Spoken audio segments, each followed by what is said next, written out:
but today is going to be really intensive about shooting at a castle. You know, essentially kind of how we put something like that together, how we actually go through the process of producing it, casting top supermodels, art directing scenarios, and creating essentially like a 12-page epic fashion magazine editorial at the highest level, shooting at a castle designed to be identical to King Henry VIII's palace from the 1500s. Something that's so over the top and so unusual for photographers to even have access to that. It's pretty awesome. It's something that typically it's about a $6,000 or $7,000 a day location to rent, something like that, to have a palace to photograph in. But it's something that you know, we're really blessed that we're able to shoot there like about a week ago on location in the most spectacular location that, you know, we've probably ever shot at any of our experiences, our photographic experiences to date. So I was really grateful, and that's why a lot of our photographers on here that are joining as panelists got to attend and got to experience it and photograph by far the greatest images they've ever shot in their lifetime.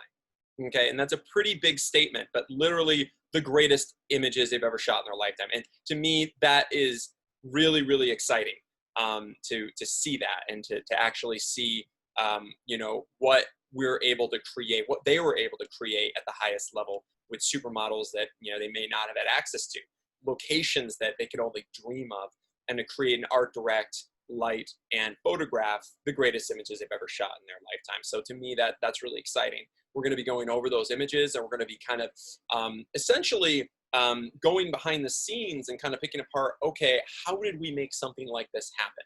How did it all come together? And I think a lot of photographers are curious about that. You know, how do we even make these things happen at the highest level? You know, what kind of separates, you know, a great photograph from an impactful, epic photograph at the highest level? You know, how do you do that? What is so special? What is so unique? And how do we actually create something that's so over the top that actually creates something that is essentially timeless and classic? And that's what we're going for. So, all right, I'm going live now on Facebook. And so hopefully, you know, and feel free, guys, if you are jumping on, please, you know, feel free to you know, to essentially share this with any of your friends, your colleagues, your other photographers. I always love to share, you know, all of my insight and everything that I had learned over the years of my career as a commercial advertising and celebrity fashion advertising photographer and editorial photographer. That's why I do these webinars. I'm here for you guys. I'm here for each and every one of you to help give you some guidance, some insight, some knowledge, and help you kind of be like, all right, you know, unfold the secrets of what's out there and how to actually achieve it. And a lot of you guys ask questions and, you know, are curious about how we're able to create something at such a grandiose level. And I'm here to help you with that. I'm here to actually showcase that and to be able to essentially be there to walk you through all aspects of shooting a production at the scale of what we created. And that's pretty exciting, especially during this whole, you know, chaos and time with a lot of stuff, you know, a lot of people still worried and things shut down and everything. But, you know, I was just in New York for a week. And, you know, out of the 50 studios that I contacted to book as locations for the first 2 days of our shoot, when we shot in studio, 45 out of 50 of the studios were booked solid.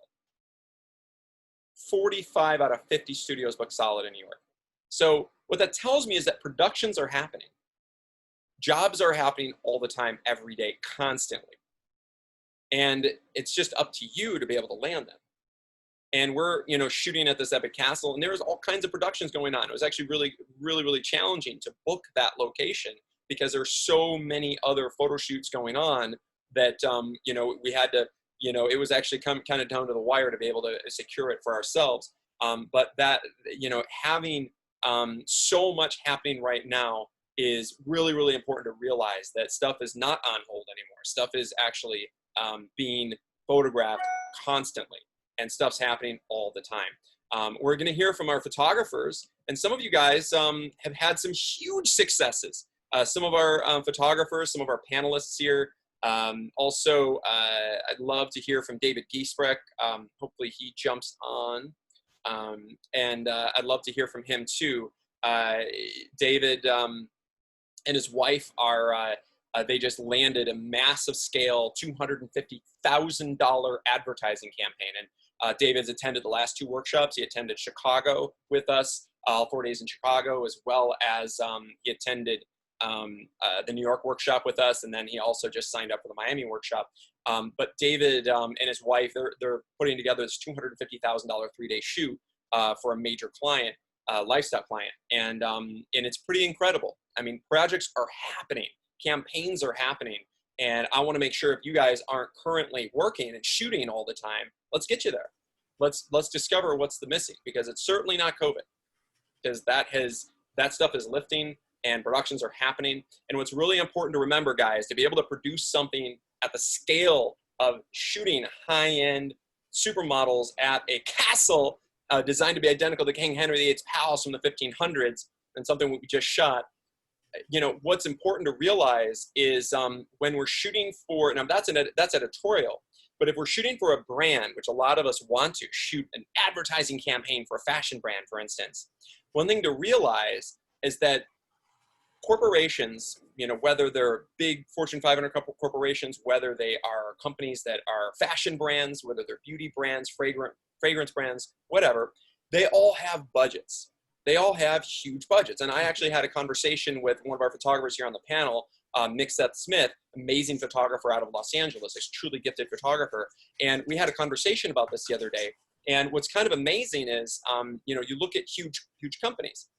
You look at, you know, for instance, I think we were talking about like Novartis, for instance, you know, big health brand, and, you know, or, you know, even a lot of apparel brands, but even that big health brand, they spend $500 million a year on their advertising. $500 million a year, over $500 million. And what that means is that typically about 90% of it goes to their media placement. And if it was a fashion brand, so say if you're shooting for Prada or Louis Vuitton, or you know, you're shooting for Dolce & Gabbana or something, a lot of those budgets are going towards the placement in things like Vogue magazine, Vanity Fair, Harper's Bazaar, WWD, Cool America. All these magazines, their budgets are going to that. And what that means is that if 90% of the budget is going for that, 10% of the budget is actually going to the production, the photography. So in an aspect like that, and that's why I'm kind of speaking apples to apples on something like this, is you know, a budget, if they have $500 million for a marketing budget, that means that they have about $50 million in production that they're going to spend on photography and commercials. And you as photographers need to take a piece of that. And right now, you got to realize that as things are coming towards the end of the year, there's only a couple of months towards the end of 2020. In the last 6 months, everything's been shut down. Now that it's open, what that means is that a lot of these corporations, they have to spend the money before they lose the money. Because if they don't spend, say they had a $50 million budget for 2020 to spend on their advertising, and most likely they did not spend $50 million this year because of COVID. So what that means is that they probably only spent maybe 10 or 20 or 30% of that. So the vast majority of that budget needs to be spent before the end of the year, because if it is not, they're not going to get the same budget next year. Because why would their board of directors give them another $50 million if they only spent $10 million? It wouldn't make any sense. So, and this is across the board. Every company around the world that's going to be hiring photographers and doing production, they have to spend their money by the end of the year. So just realize that, guys, and make sure that you're taking advantage of that. Make sure that each and every one of you is shooting. And the same thing goes with magazine editorials. We're talking about Fashion Editorial today. I want to make sure that you guys are also having the opportunity to shoot for editorials, because a lot of magazines, they have a lot of backdated content that needs to be shot. There's a lot of celebrities that need to be shot. There's a lot of fashion brands that need to be shot. There's so much content that needs to be shot. And if it's not shot, then, you know, what happens? It's that budget disappears for the next year. So you have to be really aware of that. And that's why I'm really a big advocate of you guys starting to market basically tomorrow. Tomorrow's October. And I think over the next couple of months between in Q4, October, November, December, that is when the budgets are going to be spent. Okay. We've been tracking this. I've been doing webinars since like basically March during all of this chaos. And I have been, giving you guys a lot of guidance on what to do, during the 6 months ago. It was more of like, okay, let's kind of rehash and kind of figure out, okay, what's the next step? Let's prepare. Let's shoot the best images of your lifetime, or at least if you can't shoot right now, let's prepare the portfolio for when everything opens up and we can start marketing ourselves and we can go through all of our photo shoots and everything. That's what we should have done 6 months ago. Get your marketing material going, your print promos, your e-promos, your website, get all that dialed in. 6 months later though, now it's time to shoot productions. It's time to make money. It's time to cash in. And I want each and every one of you guys to, if you don't have your website ready to go, your print promos, which are like 6x11 print promos to mail out to decision makers at ad agencies and to magazines and stuff like that, we need to get those ready to go. Okay. And that's why we just shot this epic story in New York. So, last week we shot this amazing high fashion editorial at a castle designed to be identical to King Henry VIII's palace from the 1500s. And we shot with supermodels. We had girls from VOGUE, Vanity Fair. We had 2 girls that just did the Georgio Armani campaign on day 4 of the castle shoot. And that's what's really spectacular. So this is what we shot. In fact, these images, I think this is a collection here of images between David Giesbrecht, one of our amazing photographers, as well as Hans J. Paul. I think these are a combination of your guys' images on here.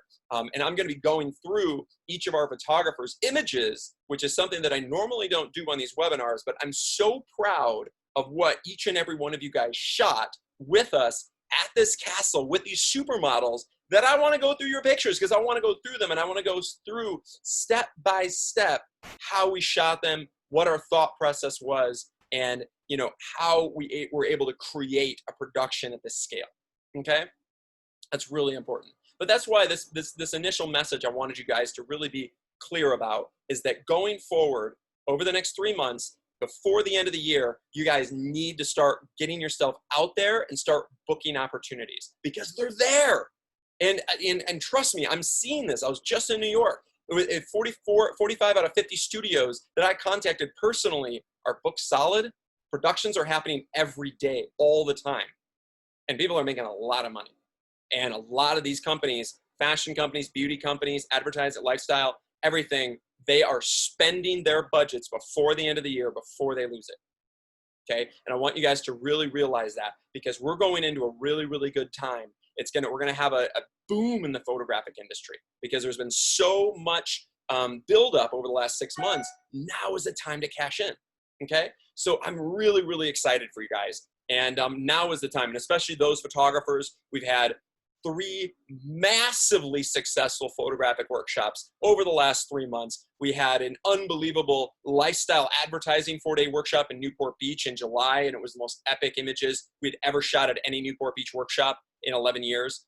We had our Chicago workshop where we shot equestrian story, and it was absolutely mind-blowing. We shot this unbelievable story with horses, with vintage cars. We just did this one in Chicago about a month ago, and it was unreal what we created.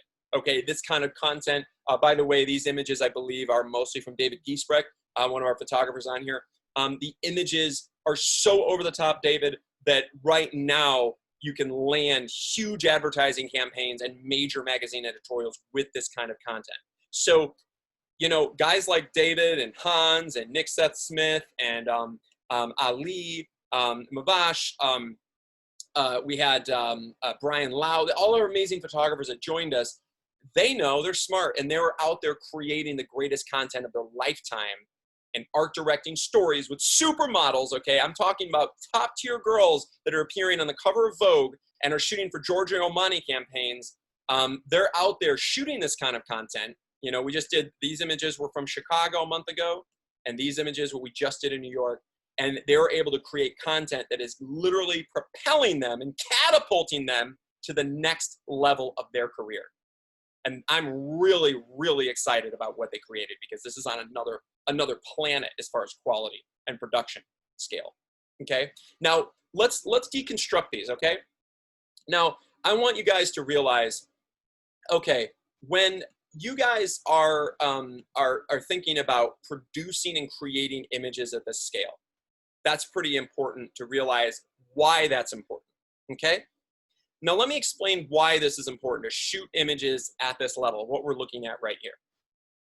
All right, when I consult with photographers, and I talk to literally thousands of photographers personally, one of the biggest things that you guys mention is like, hey, my goal, I ask you what your goals are. What is it that you've always wanted to photograph? What does that look like? Do you want to photograph for Vogue or Vanity Fair or Harper's Bazaar? Do you want to shoot for National Geographic? Do you want to shoot a major advertising campaign for Pepsi? Or a huge pharmaceutical campaign for Novartis or Pfizer or GlaxoSmithKline? What does that look like? What is it that you guys want to shoot? What would be your dream? And a lot of times you say, oh, if I got to shoot for, if I got to shoot an editorial for Vogue magazine, that would be my dream, right? That would be my absolute dream, okay? And I get that a lot. I would say that the top thing is probably shooting for Vogue, or it's shooting for National Geographic. Those are probably the two biggest things that, that I hear, okay? So, and by the way, just to kind of reiterate this, I'm going to launch a poll, and I'm going to ask you, what is your dream photographic opportunity? And I always like to hear this. I like to throw this poll out there because I want to know where you guys are at photographically, what you guys are looking to do, what gets you excited, and what do you want to really shoot, okay? So if what you want to shoot is you want to shoot an editorial for Vogue magazine, that's fantastic. But what goes into that? And that's what we're talking about today. How do we shoot something at this scale, at a castle, with supermodels? How does something like this even come about? And why is this important? So when we're shooting for this, like say if you wanted to shoot for Vogue, for instance, or you wanted to shoot an advertising campaign for Prada or Louis Vuitton or Zara, you wanted to shoot for a major brand, you got to remember who you're competing with. And I tell you what, who you're competing with the best of the best of the best around the world. You're competing with Annie Leibovitz, Mario Testino, Patrick de Marchelier. You're competing with Merton Marcus. You're competing with the greatest fashion photographers in the world, okay? And what does their photography look like? What does their content look like? If you name off some of those photographers, what does the most amazing photographers in the world, what does their content look like? Well, it looks like everything that they shoot, they're shooting with supermodels. Everything that they shoot, they're doing it large scale, high-end production, okay? And just to give you an idea, like Merton Marcus, they're probably some of the most famous fashion photographers in the world, and probably the most sought after of all photographers in this day and age, okay? If you guys aren't familiar, you can look them up on Art Partner. But these guys are at the highest level, shooting the biggest campaigns and some of the most famous photographers in the world, okay? And so when you're working with, when you're working to essentially compete against photographers like this, it's going to be pretty hard to compete against them, right? I mean, because these photographers at this scale, they're working with only supermodels, only the top designers, only with the top magazines. They're doing stuff at the highest level, okay? And when we're competing against the creme de la creme de la creme, we need to have the creme de la creme. We need to have content that is going to be mind-blowing. We have to have content that is going to be completely knocking the socks off of the brands. Otherwise, they're going to go with, the people that they know and the major fashion photographers, right? Now, these guys are pretty incredible. I'm a big fan, and, I'm a fan of a lot of top fashion photographers, and I draw a lot of inspiration from them, and they get me excited, okay? But these are literally some of the biggest fashion photographers in the world. And you can look at major agencies who represent top photographers like Art and Commerce, Art Partner, some of the biggest agencies in New York that represent the most famous fashion photographers. And it's important to understand, okay, if I need to compete with that means that my work has to be at the highest level. That means that I can't just shoot my friend down the street. I can't just photograph a model off of Model Mayhem. I can't just go to the local modeling agency in Dallas, Texas, and photograph test models that are for their portfolio, that are, you know, that you're not even paying them. They're just models willing to do it for the portfolio. That's great and all, and maybe fun practice, but it's not going to give you the scale of production quality. It's not going to give you the ability to have the level of production that is going to be respected by a top client. And that's why I want to talk about this today. Why is it important? How did we do it? Okay. And what's important is to realize the scale of the production is absolutely critical as far as production quality when you're marketing your portfolio to clients. Clients want to see that it's not just a model test. A model test is essentially when you bring a model from a modeling agency and you basically shoot their new faces, which are their new models that aren't established yet. They're usually young. They're usually like age 14 to 17.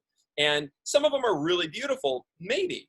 A lot of them are not as good, because if they were, even if they were the younger models, if they're top girls, are going to be on the women's board, the main board, and they're going to be booking big opportunities. So if they're not top girls or guys, and they're willing to do something for free, they're probably not the A-list supermodels that you're going to want in your portfolio.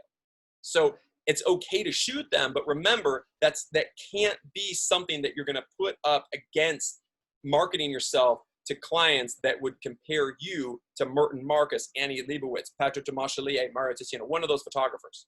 Okay, so it's really important to realize that we need to make sure that our content is at the highest level. And that's why these photographers on here, Nick and Hans and David, all these amazing photographers, they were so smart that they actually attended one of our elite photographic workshops, and they're able to shoot a scale of production that's so high that they were able to create content at the highest level that looks like it's in French Vogue. And it costs them a tiny fraction of what it would cost to produce on their own. So let's talk about that. What is a production cost? What does it actually cost? Okay, what does a production actually cost? And I think that's important for you guys to understand. You know, what does it cost? You know, how much is a production? When you're shooting for an actual job, what does a production cost? And I think that's pretty important to realize what that is. And let's talk about it. So let me actually show you, because I could show you rather than tell you. This is a campaign I did a while back for Pepsi. And this one is a $177,000 budget, okay? And this was for, I believe this was a 3-day shoot, okay? So for 3 days of shooting, and to be honest, the scale of this production was not at the same scale of what we did at the castle, to be perfectly honest with you. But this was a $177,000 budget for a photographic job. And, you know, granted, some of this is the production as far as photographer's fee and post-production. So, you know, I'm making $91,700 on it. And there's also casting fees, but the rest of this is hard production costs, right? So we're talking about a pretty significant hard production cost. You know, it's about $80,000. And when you guys got to think about this, $80,000 in production costs for just a few days, yeah, that's a lot of money, but this is to do it right. This is to do a production correctly. So I want you guys to realize why that's, you know, first of all, that essentially the cost of production is very high. You know, the cost of actually producing and shooting something at the scale is really high. That's why very few photographers can compete at this level, because most people don't have the budgets to drop, you know, $50,000 a day, for instance, on a budget to shoot something at this scale. Most photographers, and that's equivalent of what this is, it's about $50,000 to $60,000 a day production. We shot for 4 days. So essentially about $200,000 in production. And the scale of this is what lands people opportunities. And there's another photographer that's going to be joining us here. His name's Ali. He's a young gentleman. I think he's 18 years old, and he lives in the New York area. And this gentleman, he's going to be joining us in a little bit, but I wanted to just let you guys know he had never done anything like this before. He had never done a fashion shoot like this before, but he attended, and we're going to go over his images as well. He attended this New York experience with us, and literally the week after shooting content at this scale, he just booked a fashion lookbook for a designer that he's shooting, like, I think in like a week or two, with 4 fashion models out of New York, 4 fashion designer, a paid job for fashion lookbook. Now, that's amazing to literally turn it from 18 years old, first big time fashion shoot he's ever done, to shooting a fashion lookbook. And to me, that's like literally the definition of why we do these workshops, is for this reason. The scale of the production, the quality of the models, the styling, the hair, the makeup, the wardrobe, the location, and the art direction to create content at this scale that can compete at the highest level with the biggest New York fashion photographers. And he's able to land a high-end fashion lookbook. I mean, I'm just really proud. I'm over the moon excited. And that's why I'm here for you guys. Each and every one of you, I want each and every one of you to succeed. That's absolutely critical to me, okay? So let's break it down. Okay, so that was a big budget, right? We just looked at $177,000 for 3 days. And typically, I mean, that's not uncommon, but something like this is about $50,000 a day. Okay, what goes into it and why is this expensive?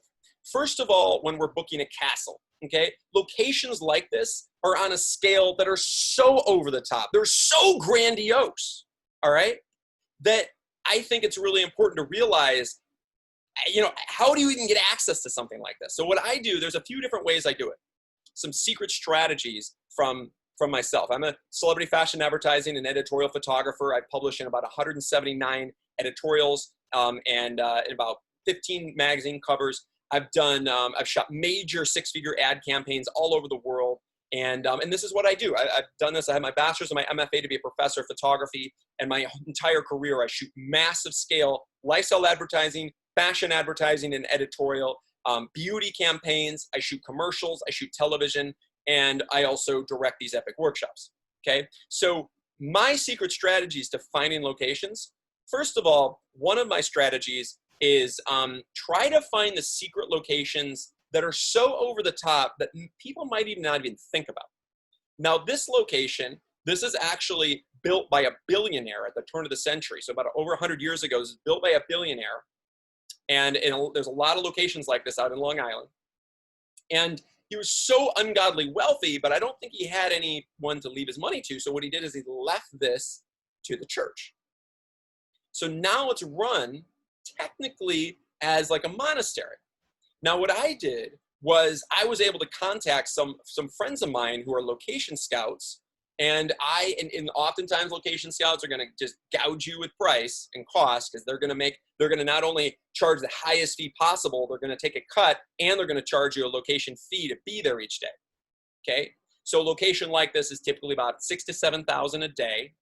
Plus, you have to pay for that location scout to be on premise, which is going to be anywhere from $500 to $1,000 a day.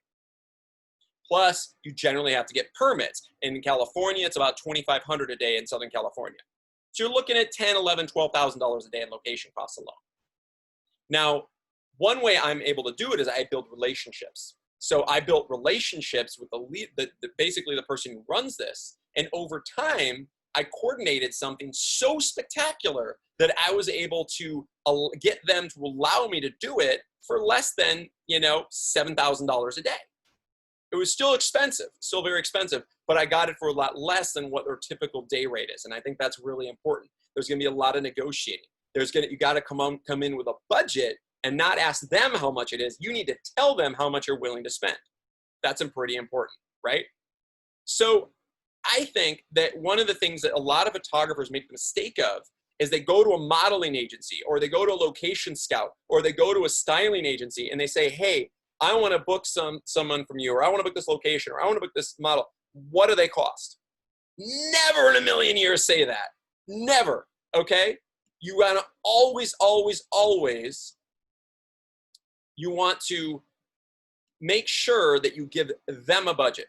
And by the way, not only you need to give them a budget, but you guys, each and every one of you, should have your own budget, not only for your photo shoots, but also for portfolio development, as well as marketing yourself, as well as if you feel like you need workshops to expand and grow and shoot stuff at this scale and photograph with supermodels that you wouldn't even have access to. And that's why I just put this poll on, and I want each and every one of you guys to answer.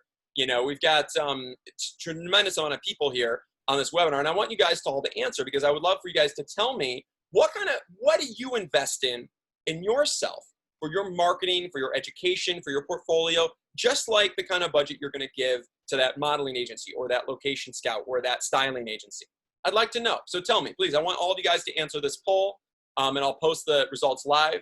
And if those of you, if you don't invest in yourself, I'm very curious of why. I'd like for you in the Q&A section, please tell me why you wouldn't invest in yourself. Because, you know, any business, and by the way, each and every one of you photographers are small business owners, right? You're all small business owners. So if you are a small business owner, every small business there is in the world needs to invest in some way, okay? In marketing, in product, in materials, in venue, location, whatever it is, there's some sort of investment. In photography, it takes a lot of investment. You need to invest in your equipment. You need to invest in your portfolio. You need to invest in your education, your development of your portfolio, invest in production shoots to contribute to that. Some people have studios. Some people, you know, you've got lighting equipment, you've got camera. There's a lot of investment to be a photographer. So why would you not invest at all? That's what I actually am very curious to know, because I just see here, you know, it looks like about 38% of you guys invest in 10,000 or more in your photographic education, portfolio development, and marketing. But there's also 14% of you guys that are already saying right now that they don't invest in themselves at all. And I want to know, like, why? What's going on there? You know, do you just not care? Because I can guarantee you, I invest in myself all the time. I have about $150,000 worth of lighting equipment in my storage facility. I invest in my portfolio shoots, my productions, my editorials, where even if I'm shooting an editorial and they don't have budgets, because editorials and magazines don't have very big budgets at all, I'm still going to put money out of my pocket to make sure that that editorial is going to be spectacular, because it's my name and my brand on the line. So for me, I invest heavily. I also invest in my marketing. I actually, you know, I'd actually have to calculate, but I bet that I, you know, between my marketing and my equipment and everything, I probably spend about between $60,000 and $80,000 a year between that, me personally, you know, and I would say this year maybe a little bit more than that. So if you guys are spending nothing or only a couple grand, you need to think again if you actually care about a career. Because if you want to do this at a higher level, you got to actually take it seriously. So, and that's what I'm talking about. We're not talking about little, you know, oh, I'm just going to just play and do like mediocre, crappy photography with my neighbor down the street or a Model Mayhem model. We're talking about real deal production here. We're talking about really serious, high level shooting with supermodels that won't work with most photographers. Okay. All right. So while you guys answer that question, I want to also, and here, by the way, I'm going to be, I'm going to go ahead and share results. Interesting results. I appreciate that. Okay. And I'm also, you know, when we're shooting stuff at this scale, I also am very curious to know, and this is at a photographic workshop in New York at the highest level. Okay. And I want to know, of the upcoming workshop experiences, which ones are you most interested in? Which ones are you most interested in attending? Okay, so if in some of these I've already passed, that's okay. But I wanted to showcase you know, some of the epic experiences. And please, I encourage all of you guys to answer truthfully. If you guys are interested in attending any of these experiences, what does it look like?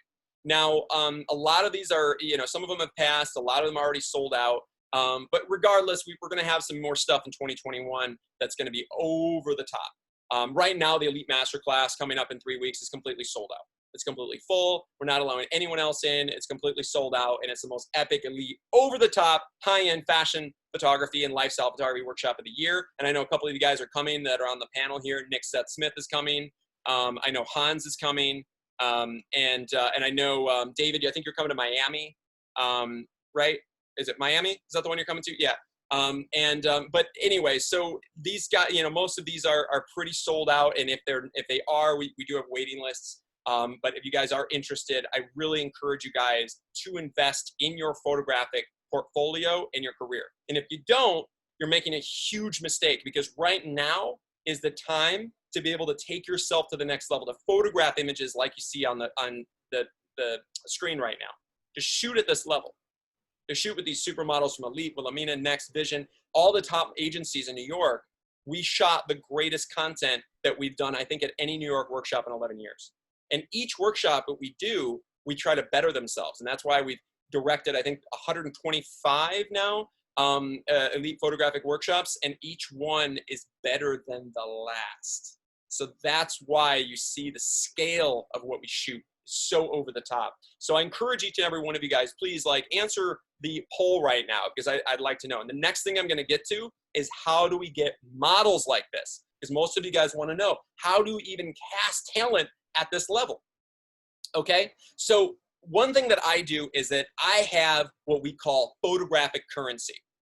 I have a scale of my content that's so over the top, and because I've developed a brand over time, that the clients, you know, the agencies, when they look at me, first of all, they look at my work, is even if they've never heard of me, that's okay. They look at my work and it speaks for themselves. So if you look at the work here, this is, for instance, my fashion brand. And by the way, we actually just shot these images at the last two Elite Masterclasses, which is Valena from Vogue, shooting with parachutes at a water studio in Los Angeles. It was epic. But I guess what I'm trying to say is if I contact a modeling agency, and this is what I do, I contact a modeling agency and I will send them a request. I will first call them. I think it's really, really important to call them, and I talk to them and I say, hey, who handles, I'm casting fashion editorial models, female and male, but normally I'm going to start with the female because they're a little harder to get. So I'm casting, I want to book some female fashion editorial models for an upcoming shoot, say in, you know, New York on, you know, on this and this date. You know, we just shot September, what was it, we just shot this most epic experience. It was the 16th through the 19th. So I've got shoots on these and these dates, and here's my budget. I'm going to give them a budget. Now, I'm not going to tell that over the phone yet. I'm just going to ask them and say, hey, who do I need to talk to send a request? And they're going to say, oh, yeah, absolutely. So you're send it to me. And they usually don't even ask any questions. They just say, absolutely, send it to me, or send it to, you know, Don at elitemodel.com. Excellent. Okay, so now you got their email address. Excellent. All right, thank you. And you need to find out, is it this person you're speaking to that's that person, that's Don, or is it somebody else? And if it is somebody else, find out who you're speaking to, because then you can tell, you can reference in the email, hey, you know, Jan over here, she recommended that I talk to you about this editorial story that I want to tell. Or if it's, even if it's a portfolio shoot, about this portfolio shoot that I want to shoot. Okay, and then and essentially then I have an email that's all ready to go. I have links to all of the photographic content that I have got. I have inspiration in Pinterest boards, so I showcase Pinterest boards, and then I've got this website. So then I showcase content from my website, so they get to look at this. And if I'm casting fashion models, I send them my fashion website. If I'm casting lifestyle models, I send them my lifestyle website. If I'm casting for a commercial or a television, I send them my commercial or television website, totally different.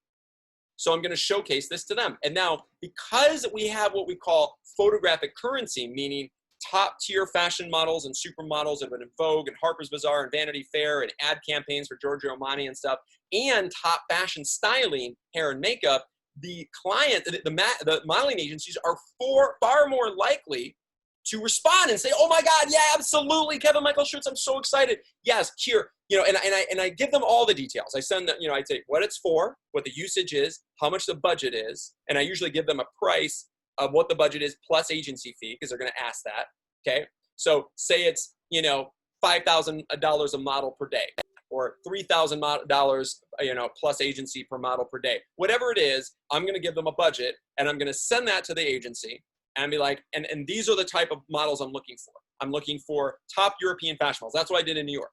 I only asked for top European fashion models, specifically. So I wanted a specific demographic, a specific look of what I was going for this castle story, okay? So then they sent me, I shot a commercial called for Unice, which was an African-American hair brand. So I only casted for African-American female talent for that one. And I casted over 500 models that I went through, and I narrowed it down to my top 50, and I met all 50 of them in person. And then I chose my top 8 to send to the client. The client picked their top 4. We shot the campaign. It was $100,000 for 2 days. So, but essentially but that's a commercial job. Even if I'm shooting editorial or portfolio, or even if it's a workshop, I'm going to be pitching them the same way. I'm going to contact the agency, get their contact name. Then I'm going to email them a specific email of what my request is. And then they're going to contact me back with their package. And what I'm asking for specifically is a package of models, okay? And I want models like this, right? I want models like this that are so over the top. Now, granted, and guys, if you haven't answered the poll right now, please answer the poll because it looks like only half of you have. Please answer the poll that's on here on the webinar. So if I am casting for talent for a production, I want to make sure that I'm looking for something that's very specific to the look, feel, and style that I'm going for. When I was casting for the Newport Beach workshop, for instance, in July, we were looking for lifestyle models, happy, healthy people having fun, enjoying life. When I'm casting for high fashion in New York, I'm looking for European fashion models with strong cheekbones and stuff. So each type of style is different, so we'll be very specific. And then we're going to specifically ask for package. Then they're going to send a package of models. Now, depending on if they feel like you're credible or not, and this is solely to do with your portfolio, if they just see that you're a mediocre portrait photographer or wedding photographer or something like that, you know, they're not going to take you seriously. They're going to be like, yeah, no, I don't trust you or my models with you no matter what your budget is. And they won't even consider you or give you the time of day. That's why these workshops are so valuable, because when you walk in with content like this, now the agencies are going to be like, okay, yeah, oh my gosh, like absolutely. Hey, who do you want? You want this supermodel, that supermodel, this one? Like literally they're going to lay it out and they're going to give you a huge amount of choices. So for instance, in New York, I got to select from, I think I casted from 12 modeling agencies. And I think out of 12 that I contacted, I think I got packages from 9. And out of the 9, I think I selected from 4 different agencies. And they're going to give me packages anywhere between 10 and 50 models per agency. And then so I had a lot to choose from, okay? But I chose the creme de la creme, or what I thought was gonna be the best for what we were shooting. And it was incredible. So when I cast these models, guys, it's critical. And also one little secret that I didn't mention is that these days, I also wanna know their personality a little bit. And if you're not doing a physical casting, which I don't think any of us are gonna be doing physical castings anytime soon with COVID, right?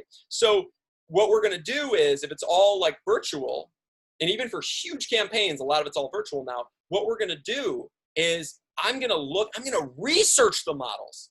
So not only am I gonna look up in their model package, but I'm also gonna look them up and be like, oh, okay, not only are they gorgeous and they have the right look and they have the right height, because generally for fashion models, I want 5'10". That's what I'm looking for, 5'10". I'm not gonna have some 5'7" model, I'm gonna have 5'10". Okay, that's another thing. You wanna make sure they're tall and slender because that's what the fashion designers want. Now, if it's lifestyle, not as important. Not a big deal if the girl's 5'7", 5'8". Not a big deal. But for fashion, you want to make sure they're 5'10", because literally the fashion designers are looking for essentially coat hangers to be walking around in the wardrobe, because it's going to make the wardrobe look better. They're going to be taller. It's going to really make the designs look stronger. So essentially, that's what they want. So you need to find a 5'10" girl to get that kind of look and feel. So I'm looking for height. I'm looking for sizes. Typically, they're like size 0. I'm looking for high fashion. If it's something for like a hair commercial, not at all, or something like a lifestyle, it could be different. Or if we're doing plus size or something completely different. But we have to cast specifically for what we're going for. Now, in this case, I'm also looking for somebody, I want to know if they can move. So for instance, we're shooting high-end video content with video cameras. We shot with Red cameras, which is a high-end motion picture camera that we shot at with gimbals, Ronin gimbal, where it's moving at the last workshop in New York. And actually the master class, we're gonna be shooting with 8K Red Cinema cameras, and it's gonna be epic. Okay, we're shooting on sliders, we're shooting on gimbals, we're shooting on the sticks, everything, and we're shooting with drone. So I also wanna make sure they can move. Now, if I'm shooting fashion, it's gonna be a little bit more about their look. If it's going for lifestyle, their look's important, but I'm actually going even more for personality. I want somebody that's happy, can really express a lot of energy and get excited, because that's what I want. I want personality in my imagery, okay? So for instance, the masterclass, it's 4 days. One of the days is lifestyle. When I'm casting for that, I'm gonna bring in girls that are really animated and lifestyle and can jump up and down and smile for miles. I'm shooting fashion, it's totally different. I want somebody that can that can pose properly, that can just create a scene, a moment, a feeling. I want somebody that's just, they can move, but it's really gonna be more about their look, Okay, so remember that, guys. So when we're shooting and we're casting, and so what I do is I start to look at their social pages. I look up their Instagram. I look up YouTube videos. I do everything I can to find out as much information about them, and to also look up, okay, what kind of can they move? What kind of personality do they have? If you have them talking on camera, it's even better, so I can really see who they are. And I also want good people, because you know what? I think that it's really important. If you have amazing people, and I know Hans is on this webinar, and Hans, you know, Hans, let me ask you this. Hans, by the way, this is Hans J. Paul here, world-class fashion and lifestyle photographer from Orange County, California, and he's just attended the last 3 workshops, Newport, Chicago, and New York. Hans, tell me a little bit about why it's important to have a model that's got really good energy when you're shooting. Yeah, hi to everybody.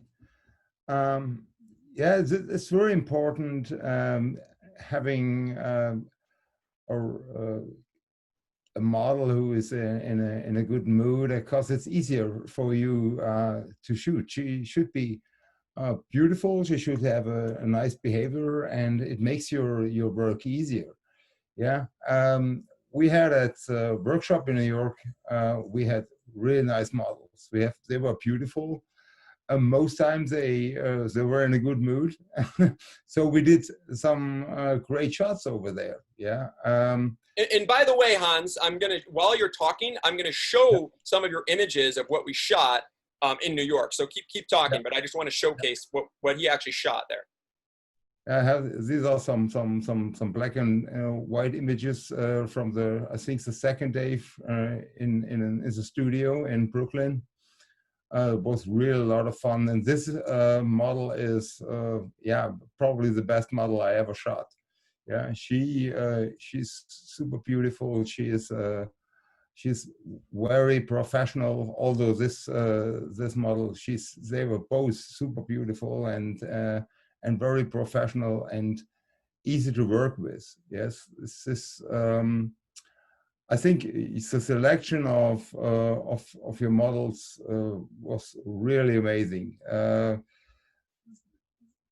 These are real tall, skinny supermodels for shooting fashions, and they know exactly what they're gonna do. Yeah, these are the pictures from the castle from the 3rd day. So These are unretouched. These are just straight out of camera. Yeah, this is nice. Not even I just sent it to the retoucher. These are my photos out of the camera, only converted in black and white, and took care a little bit of. Honestly, this literally knocks my socks off, Hans. This is why this image I think is one I used on our kind of when our promo for this webinar, because this image is the greatest image you've ever shot in your career. Go one further. I think you have it in color too. This is yeah, and I like it in both. I mean, maybe even in color more, but this image is mind-blowing. And what I love about it, Hans, is the movement, the leg. The wardrobe is perfect. You've got the purse in it perfectly. Her expression is amazing. The step is, I love the extension of the toe. And then you really showcase this castle. And you have the incredible features. The gate is open. Everything is amazing. The shadows, everything comes together. And although a couple of these models are a little bit high maintenance, some of these high fashion models, you know, but they really were professional and they rocked it. Yeah, this in color I think is even stronger. And this is straight out of camera, unretouched. I mean, this is ridiculous. To be able to do something at this scale is out of this world. Yeah. Yeah, amazing. Yeah, she was a little princess, but she was not always in a good mood. But you see, you can take some great shots, although with a princess model, because they're working really professional. Yeah, they're professionals. They know what they're doing all the time, and I really love to work with this models. This was a very good selection, and I don't know. I wouldn't even know how to get first the location, second models from VOGUE and Harper's Bazaar. I don't even know how to to get such a location and these models on to go to the agencies, I think you need a lot of experience, a lot of good relationships to get this for your students, Kevin. Yeah, and I really appreciate what you did for us, because it's the first time I can say I really like my pictures too. So I'm very critical with my images all time, and but this time I thought, my God, these pictures are really great. Yeah. Oh, well, I think they're amazing. I mean, I'm like wowed and dazzled at what you shot, Hans. And you already created the most amazing images yet ever seen in Newport and in Chicago. And then we top it off with what you just did in New York. So it's like, oh my God, like this image, double page editorial. And what's important about this, guys, is that you shot this in a way where and when we shoot double page spreads, meaning horizontal with fashion, I want to intend to shoot where there's a seam down the middle. There needs to be topography on one side. So essentially, if it's going to be like this, where it's going to be in 2 pages. And we just want to make sure that the seam doesn't go through the face. So if we can go through something like this, it's perfect. 1 page, 2 page, right? So, and it's okay, it goes through the handbag or the foot or whatever, but as long as it doesn't go through face. And this way, if we crop it like that, essentially you're going to have the topography here about entry to the story. And then, and then here is weight with the image. Absolutely perfect the way you shot this, Hans. It's super impressive, straight out of camera, absolutely incredible. And was this, I mean, shooting on location, it sounds like, I mean, we did in studio, but how did you feel when you shot on location at this castle? What was that like? Wow, this is it was very impressive. This location, I think, this 50 acres or around this castle with a big gardens and trees, and yeah, it was amazing. Was mind blowing. This I never shot at such a location. It's super beautiful. Yeah, you have so many possibilities to shoot with the right light, without flash, with natural light, yeah, you can shoot everything. You can do whatever you want. And the most important thing during COVID, it was super safe. Yeah, it was. This was only our group, and it was a safe location. There were no other people around us. And I think this is a very important thing in the moment. Yeah, I was in New York the following week, last week too. So I was in New York for 2 weeks, and I didn't feel so safe at your workshop. It was really amazing. Yeah, you took care of your customers, and I really appreciate that. Oh, well, thank you, Hans. And that is important. I mean, we've had a lot of questions about this during COVID, doing workshops and all that stuff, and still putting on productions. We've successfully done it safely in July in Newport Beach, in Right. August in Chicago, and all 4 days in New York as well. And we haven't had a single issue with COVID, not a single person that was part of the workshop, not the models, the stylists, the production team, or the photographers. We've been very, very careful, making sure everybody comes safe without any symptoms, and making sure the talent Right. and the stylists and the production team. And I think that's really important. And so far, it's been an absolute success. We've been all safe and healthy, and that's first and foremost really, really, really important. But then also, Hans, creating content like what you just shot, to me, is pretty mind-blowing. I mean, that is a really spectacular story that you're telling with your imagery. It's just like, to me, it's just like, oh my goodness, you just knocked it out of the park. And that's what I get excited about, is when I get to see somebody that, photography, you're already a talented photographer, you have great stuff, but the scale of what you just shot is so mind-blowing that I just get really, really, really excited. I get amped when I get to see it, and it just makes me really, really happy. What I learned during your workshops is the storytelling. I think this is very, very important, that you tell a story, or try to tell a story with every single picture. Yeah, and I look through my viewfinder with another view now. Yeah, because I don't want to only shoot a person. Yeah, I want to have a sharp picture or the right aperture. I think that's not even so super important. What comes out of the picture and what the picture tells to other people. Yeah, this is this for me the most important thing now. Yeah. I think the technical skills, you have to have the technical skills to shoot just a photo, but the skills for storytelling, the photographer can learn it very easily in a nice environment and with other nice photographers in your workshops. And I really appreciate what you did for us. Thank you. Well, you do. And Hans, we've got a bunch of them on today, which is really exciting. That's why I love it. I love dealing with you guys because I love photographers. I love to create. I like to collaborate. And it's so fun because we have such amazing human beings that take these workshops. We're such a great group. So, and now, Nick, we've got the great Nick Seth Smith. And Nick, I'd love for you to jump on. I think you're on mute. If you want to unmute yourself. I'm unmuted now. Nick, this is your first workshop. And I know you've done a bunch of workshops and group shoots and stuff like that. And, you know, I know you live in the Los Angeles area. Tell me a little bit about what your experience was like. And by the way, and while you're talking, I'm going to bring up some of your epic images that you sent to me just a little bit ago that we went over actually this morning. But go ahead. I'd love to hear your perspective of your experience and also if there's a favorite scene and kind of what you learned throughout the workshop. Sure. Well, I mean, this was the first chance, like Hans, it was the first chance for me to shoot with models at this level. And to shoot at a location like this, as you can probably tell from my accent, I'm English, and actually I have been to the English equivalent of places like this, in real houses. So one of the things that was most impressive was how authentic this is, and then to be able to put this type of a show on there was just incredible. I think Saturday was the highlight for me. Shooting on location. My biggest regret was I wasn't able to attend Friday because of a prior commitment, and I was bummed about that. If you ever attend one of these workshops, just cancel everything else and go to all of it. It's phenomenal, and it was an amazing time.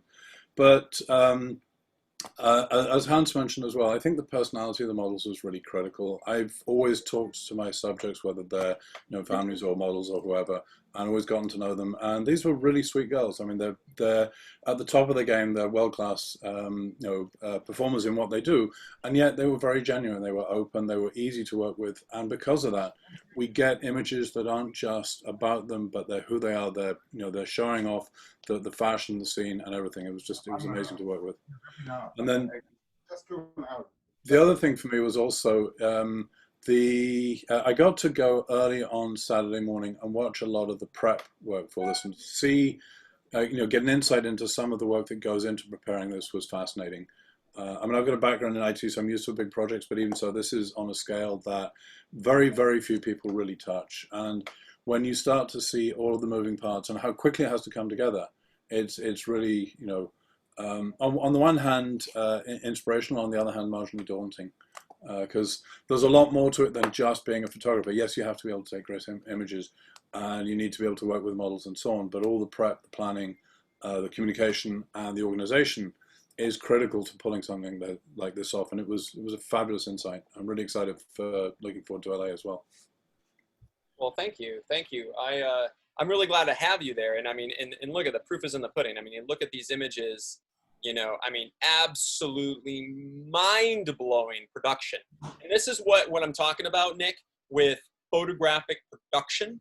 When you show this content to a French Vogue, or you show this content to major fashion designers, this is what they're looking for. The scale of this production of your photographic currency now, Nick, is like way up here. And that's what's so beautiful. And what you also did a great job of, you captured the right expressions, the right moments, the hair, and look at the hairstyling. The hair, the makeup, the wardrobe was absolutely unbelievable. In fact, our epic fashion stylist, Chelsea Frank, she styled this, and she's actually styled the last 3 workshops, done an unbelievable job. And look at the styling, all the little details that come together to make this perfection. So we cast these top tier models. We also, we go through the styling process, which is key. And later on, we're gonna hear from Chelsea about the styling process, about how we did that, right? But creating these moments, I mean, look at this. This is unreal. Absolutely stunning the way Nick has painted with light. really, really proud and impressed at what he created, you know, using solar flare. I know this is the first time for you getting into solar flare. You always avoid it. I've spent my entire life trying to avoid lens flare, so this was but look at how beautiful and magical it is. It gives a great sensibility to the feel and the light of what we're creating. Really impressive. I love it. I absolutely love it, Nick. And I can't wait to work with you in LA at the next one. It's going to be incredible. A lot of storytelling here. Very challenging to photograph, but unbelievable, you know, really spectacular production. And these are just straight out of camera, you know, really, really spectacular. And we also shot video components of all of these. And still, to me, like, this walking sequence is, I think, my absolute dream favorite. Something like this. This is just breathtaking. So Nick, as far as, you know, I guess you shot with a drone too, right? I think you and I did. We shot with the Phantom 4. That was really cool. I'd shot with an old drone a long time ago, and the technology's come on a long way, but it was more to the point, the technology got out of the way so we could then focus on the creative aspects of it. And that was really, really good. And I enjoyed that. That was, again, it's something new for me. I've not really done much video. I certainly don't have my 10,000 hours in video yet. But it was a really good insight into what it's about and what can be done, you know, and how you can tell the story. Absolutely. Absolutely. So yeah, I think that we shot with drone, we shot with gimbals, we shot with both the SLR on a gimbal as well as the RED on a gimbal, and you guys got to play with that. What was it like shooting video, Nick? Well, like I said, video is new for me, so I've just been doing a little bit in the last couple of months, and to be able to work with not just the models and the subject in the scene, but also the crew. I mean, the camera operator, the whole team. Made it that my role was, and all of our roles was really as director, and you know, basically we had a vision. We said, okay, here's what we're looking for, and they went and executed that. That's something that's completely. Again, I've never had a chance to experience that. It was a really good insight into what it would take, so that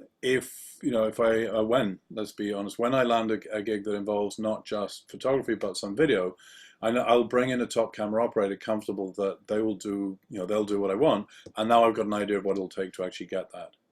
Excellent. Excellent. And by the way, guys, you know, you're hearing from these photographers that attended this experience in New York. There's a poll going on. How likely are you to enroll in one of these epic experiences? I'd love for you guys to answer that. I think only half of you have. I'd really like to hear from the rest of you. You know, I mean, is it something you want to do? It'd be something that would be interest of you. I mean, basically a $50,000 to $100,000 a day production. You're going to be shooting for 4 solid days with supermodels on set, creating the greatest images of your lifetime, guaranteed. If that's something that would interest you at all, or if you have zero interest at all, let us know. I'd be curious to know.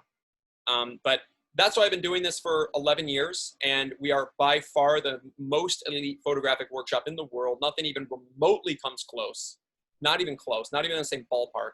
And that's why, you know, we are essentially the Ferrari of photographic workshops. It is the most elite experience that there is in the world in photography, by far, hands down. And I know that, you know, Hans and Nick and many of you guys have attended other workshops, and I know you can attest to that. It's on another scale. It's another production level. I'll second that. Yeah. Yeah. And it's because, you know, I spare no expense on these. I make sure that it's just like if you're shooting, you know, a couple $100,000 campaign. I want that same experience, because I'm basically developing you guys to be world-class top photographers at the highest level. That's what it's all about, you know, so you can walk away with that production quality as well as the skills and the knowledge and the connections and how to produce it. So now, David Giesbrecht, I'd like you to jump on here, because David, I know you attended a couple of workshops. I know we showed off some of your amazing images, both from Chicago as well as New York. And they're just mind-blowingly gorgeous. They're absolutely stunning what you've created at all of these workshops so far. And I know that you know, you and your wife, you guys live in New York, and it sounds like you know, you just did a couple of these epic workshops, and it sounds like your wife and you are actually producing a $250,000 campaign coming up. And I'd love for you to talk about, you know, that, because I know that you're now experiencing the producing side of shooting a campaign like that. Tell me about kind of like the details of that, of how you produce something at that level, and maybe also how maybe something that you learned at the workshop maybe might contribute to helping you do that.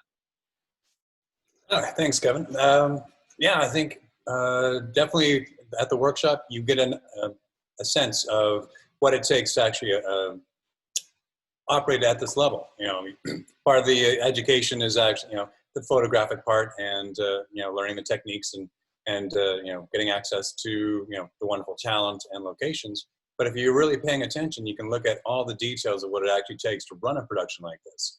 And if you're paying attention, especially in like the first day, you know, to get the, you know, just to glean any kind of information, what it takes to, you know, to put a budget, put a, because we know what to do with like something on a small scale, but once you start having to take in people and, you know, hire a crew, hire talent, budget for your catering, budget for, you know, location, and, you know, all these things, and what it takes to actually get something like this off the ground. So, you know, being a photographer, you're also a photo producer, and that's a skill you've got to have once you know, want these big jobs that, you know, start ticking up, you know, over $100,000. You know, people want to see that they're getting their value, and you know, that they're working with professionals that can, you know, bring the goods when they need it. Absolutely, absolutely. And what's that process like? Now you guys are producing a, you know, $250,000 campaign. Tell me about that process. What's it been like so far? I mean, in this last week or two. Oh, it's painful. Basically, you know, you're always going back and forth, you know, with the ad agency, and kind of, you know, trying to glean what they, you know, what their numbers are, where you can go with it, what they're actually looking for, and what it's actually going to cost. We're dealing with a job where we need aerialists. We need an actual location to shoot movement. So there's a moving component to this, as well as the stills part. And we need a place where you can actually set up an aerialist and have the movement going. And of course, you know, and I think the big thing, you know, budgeting a job these days is what you have to do as far as your COVID protocols, you know, to show that you're really, you know, safe, shows that you're really professional. But, you know, that was a whole learning experience of just, you know, where do you go to hire the people that you need? What kind of supplies do you need on hand to actually, you know, facilitate, you know, your COVID safety, and you know, adding a whole new, you know, side budget structure, you know, that takes care of just that problem, you know, tacked onto your crew, your catering, your locations, your talent, and then, you know, and working from there to, you know, figure out all these things. It's a much bigger picture. So you spend a lot of time just, you know, going back and forth and just, you know, figuring out the details. And I think one of the keys of when we had one of the photo reps was, you know, the biggest, you know, that I took away, which was key, is that, you know, you want to be a problem solver for your client. You want to be the person when they say, we need this, and you go, oh, I can make that happen, and this is how we're going to do it. And, you know, that's the biggest thing, because they want someone who can produce something, and they want someone that they know they can rely on to, you know, to make things happen. And the more you facilitate things they don't even expect, you know, the better off you are in the long run, as far as, you know, continuing to work another job with these people. So. Yeah, absolutely. Absolutely. And also, David, you know, we've done some consults with you, and also all the other photographers on here, from Nick to Hans to, you know, to you. You know, have you gained anything from like doing photographic consults with, like, say, you know, Daniel Rothschild and myself, as far as like kind of how that's, has any of that helped you as far as kind of like, you know, selecting images and doing image reviews and kind of like refining your brand and stuff? Oh, definitely. And like, I'm one person that will always be open to any kind of input and to glean anything I can. And it's always good to have another set of eyeballs. You know, there's shots that, of course, you know, I favor, you know, certain things and, you know, have my personal preferences, but I definitely want to have, you know, get that feedback. Okay, you know, is this up to snuff? Is this something, you know, the third set of eyes to tell me that, you know, this is something that I can put out there that is, you know, top notch and will look professional, and, you know, when I show it to potential clients. Got it. Got it. Well, so, and by the way, guys, I want all of you guys to take a look at this link that I'm going to put in the chat section. And essentially, I would love for any of you guys who are interested in consulting with us, whether it's with one of our epic photographic consultants, Daniel Rothschild, Jim Donahue, Chelsea Frank, Sean Ashanti, Chelsea Frank, any of our amazing team members you know, or Ivan, we actually set up free photographic consults with people on our team that are all professional consultants, and we all have our specialties. Like you know, for instance, you know, Sean is an expert in video production and photography, but he has some expertise in that. Chelsea is a master at fashion and not only understands fashion photography, but also the styling component. You know, each one of our team members has a specialty. You know, Dan has an expertise with really seeing people's portfolios and understanding kind of their vision and what we can do to achieve greater things.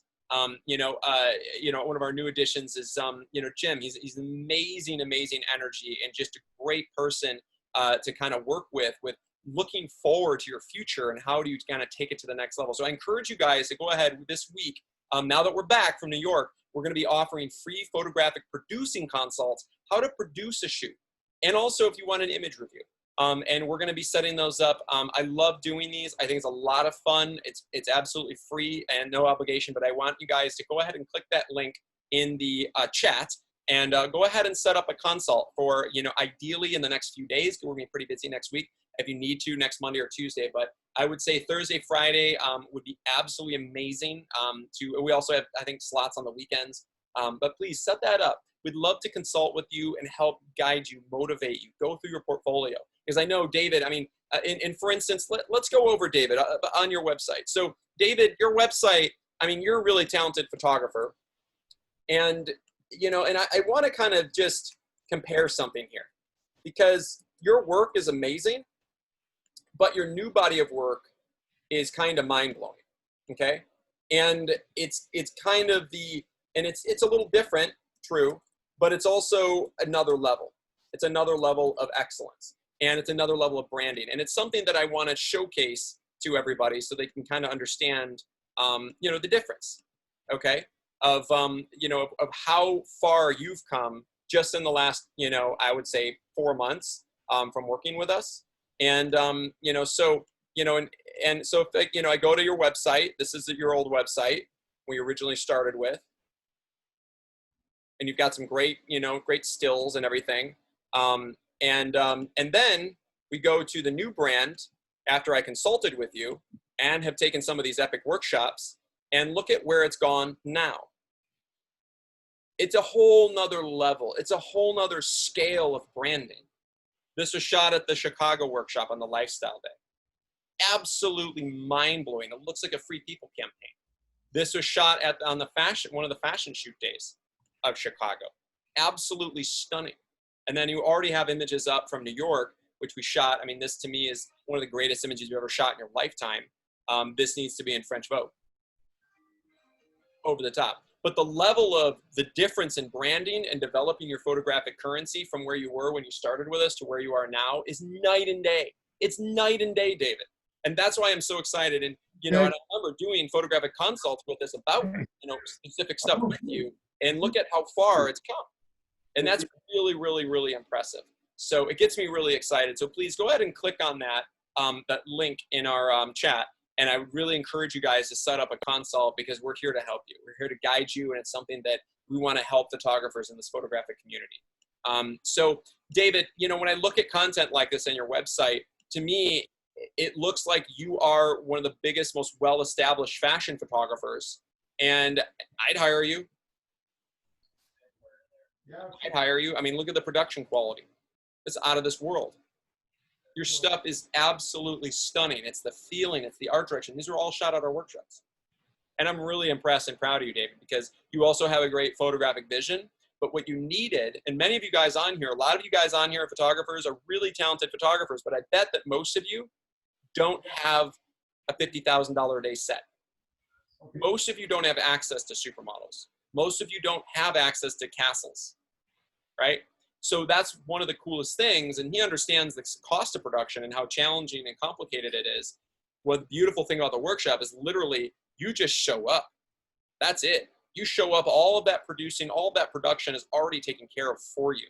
So it's easy, and you get to walk on set and just be a creative visionary, which you are. And this is spectacular, shooting with vintage cars, you know, and then shooting this with horses at our Chicago workshop. Absolutely stunning. You know, the content is, and by the way, we shot this also with drones and gimbals. And but honestly, this image doesn't compare. I would take it down. This doesn't. This is from some other prior shoot. It doesn't match the rest of the branding. This is on another planet. This is on another planet. This is like, you see the difference, David? This is like another, like 3 notches above that, because of the model, because of the styling, everything. This is on another level, and as far as production quality, this too. So I'm really proud of you, and I can't wait to see what's going to happen going forward over the next few months. Not only for your huge, you know, you and your wife are doing this $250,000 campaign, but all the future campaigns that you're going to be landing towards the end of the year and in 2021. And I'm here to help you, guide you, David, every step of the way, because I really want to make sure we're going to catapult you to that next level. And that's what I want to do with each and every one of you guys. That's really, really important to me, is to see your success and to see you guys take it to the highest level of your potential. And hey, by the way, we've got the great Brian Lau on. And Brian, I'd love for you to go ahead and unmute yourself. Brian just attended New York. And it was interesting, Brian, because I think you were really at first concerned of COVID. You were concerned over like everything shutting down in New York and stuff. But tell me, Brian, like, how was the experience of what you did in New York at the castle? What was that like? It was fun. And for COVID, yeah, everything was safe. I got tested afterwards and negative, so COVID wasn't a problem. Excellent. And Brian, was there a certain scene that like you were just like, wow, I can't believe I shot this. This is so epic. I fell in love with, you know, this type of photography, say on the castle day? The castle day, I liked the gate. I liked on the balcony with we had multiple models that we worked with. And here, I'm going to showcase some of your images so we can talk about it. Love the gate. I put retouch photos in Dropbox if you want to go there. Oh, that's all good. These are just straight out of camera. Yeah. They're amazing. I love this. I love the sense of storytelling here. I love the sense of art direction. I love the look, the feel.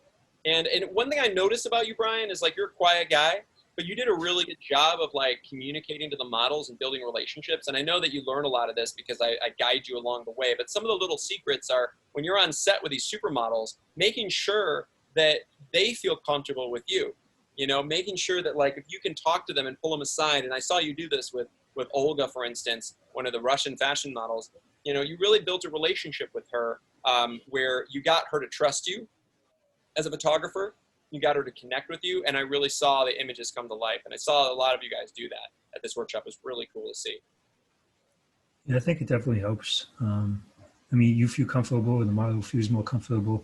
So you just end up getting better shots, especially when you know, I mean, look, you have to keep repeating certain movements. You can't get some shots in this. Trust me, you can't. It's so much better than, you know, anything else you've ever done in your lifetime. That's what I'm excited about. Yeah, the storytelling. And this was the second workshop. You did the masterclass with me last year, didn't you? Yeah, in Newport, LA, I guess, Newport, and yep, that pool. Yep, you shot with Valena with the parachute at the pool, and you created that epic content there as well. Yeah, that was pretty incredible. And that was amazing. But each one of these is different. It's unique. Each year we do it, it's different. You know, like the New York workshop we're going to be doing is completely different next year. You know, each workshop that we do in Southern California is completely different, and we create different stories. And that's important to me because I want to make sure it's a photography workshop series, because what we do is we put on a series of productions of different feel, different looks, because I want you guys to constantly develop your body of work. All the storytelling comes down to it. Now, this is something when you're art directing a story at a castle, this is really important, Brian. I remember we kind of art directed this, and this is a secret. A lot of times when people photograph 3 models, they have all 3 models together on the same vantage point, on the same plane. Yeah. And I don't like doing that because then it looks like a family reunion picture. So it's a lot stronger if you separate them and have, say, 1 model closer to camera, 2 models back. Or if you're shooting with 4 models, we have 3 models in one section and 1 model forward. So I like to separate and have a little bit of a distance. And I think you handled this really, really, really well because you had 1 model in the foreground and the other 2 in the background having some sort of action. And to me, this is far more interesting than if you just shot like all 3 of them together. really, really beautiful art direction here. And it's also a great double page spread, seam right down the middle, perfect image, ready for publication. Super, super strong. Even here, you've got one model in front, the other three behind. Absolutely stunning. I love it. I love it. I'm proud of you, Brian. These are amazing.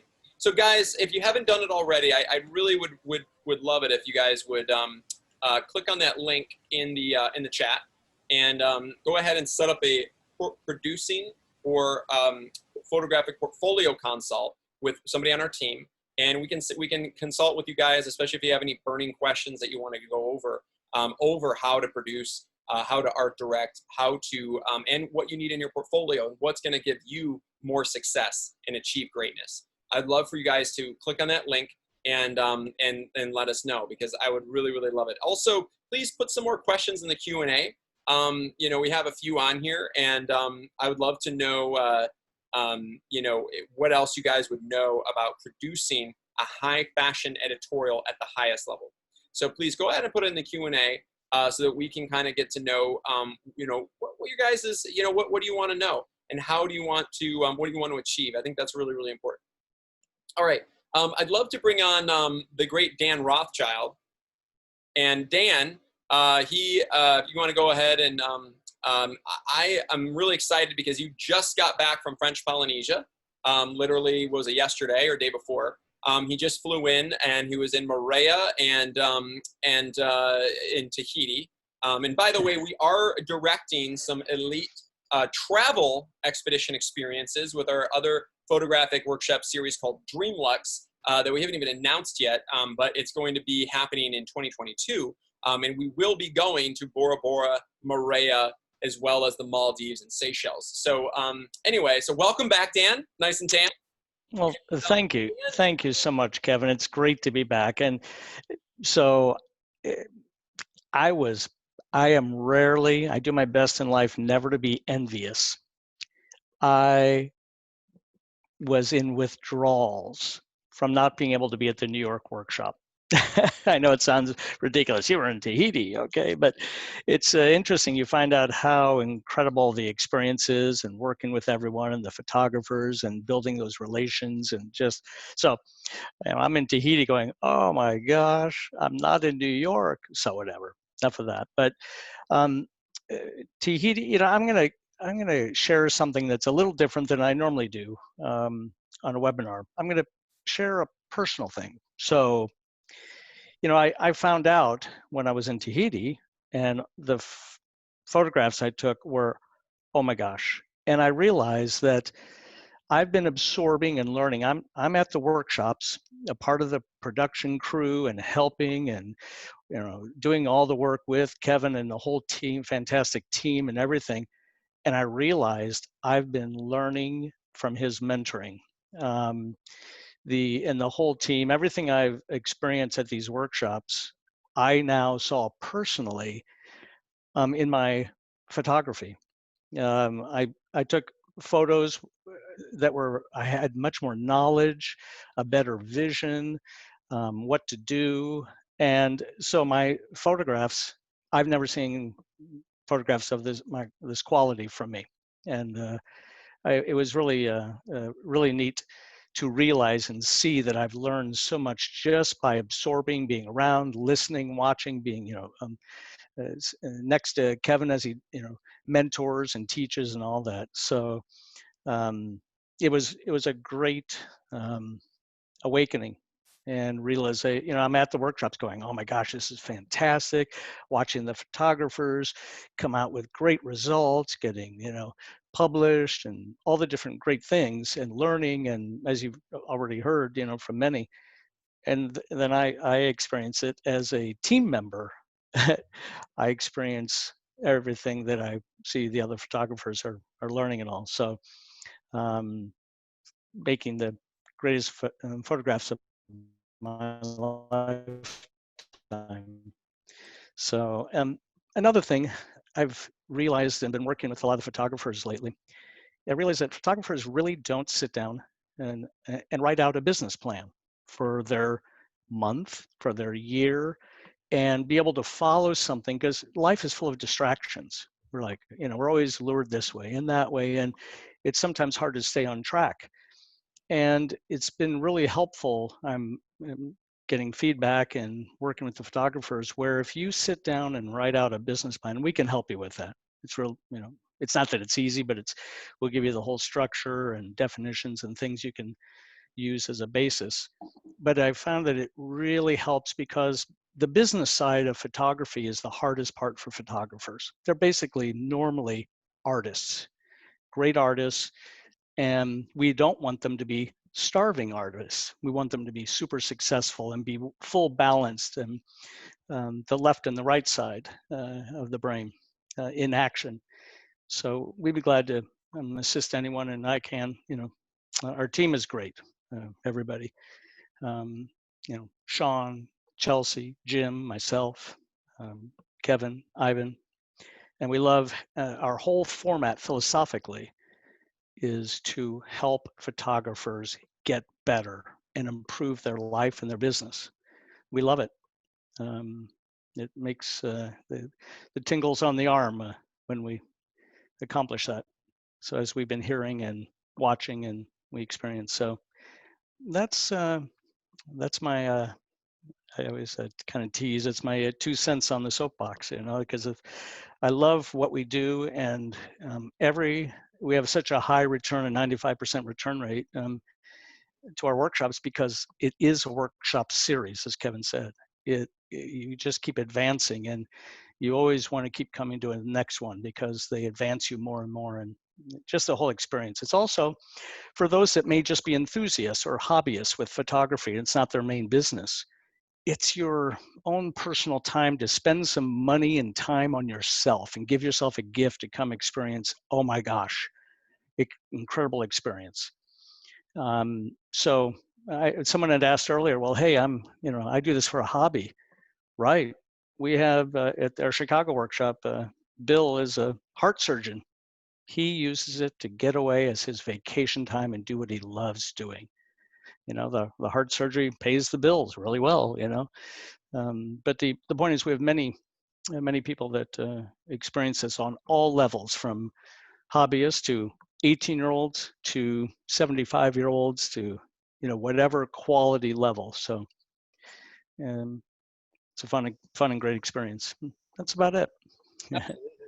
Well, I'm excited to have you back, Dan, and you have inspired so many of our photographers, and you've done such an incredible job. And guys, thanks. if you want to connect with Dan personally, or any of our other photographic consultants, please go ahead and click on that link in the chat and let us know, because we'd love to have you get on there and join us on a photographic producing or portfolio review session so that you can